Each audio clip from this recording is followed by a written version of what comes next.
Hey everybody, this is GGB. We're going to be getting into a good weekend of college football. I mean, like, as weekends go, this is a pretty good weekend of college football. There's some really interesting games that I'm going to like to talk about. There's some less interesting games, but still, we got 22 college football teams still in playoff eligibility. That number will be at least knocked down to 20 by the end of this week, and so we will be down to 20 teams at the very least that are college football eligible after this week. Playoff eligible. I'm excited. But at noon, we got 3 noon games we're going to talk about today. We got noon, though. We had number 7 Penn State, who's 6-0, traveling number 3 Ohio State, who's 6-0. Ohio State favored by 4.5 points on Fox. This is this might be our last undefeated versus undefeated game until the playoffs, maybe of the entire year. Seems unlikely, but the only other shot is whoever wins this game when they play Michigan is the only other chance we have at an undefeated versus an undefeated, considering there's only one left in each conference except for the ACC. And UNC and Florida State don't play each other in the regular season, so the only chance of that we would have an undefeated matchup there would be the ACC championship game. But anyways, Penn State has Drew Aller, who's gone 118 of 181, thrown for 1,254 yards, 12 touchdowns, 0 interceptions, and is one of only 3 collegiate quarterbacks.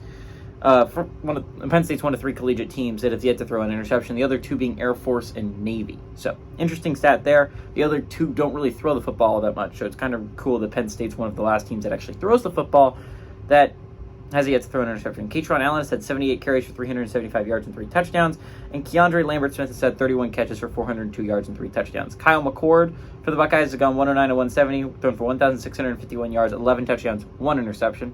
Trevion Henderson has got 44 carries for 295 yards and 5 touchdowns, and Marvin Harrison Jr. has had 31 catches for 604 yards and 5 touchdowns.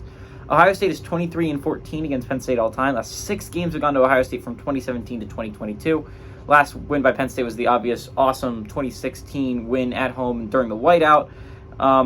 Last time Penn State won at Ohio State was actually 2011. It's been 12 years since Penn State's been able to go on the road and beat Ohio State. It's been a hot second.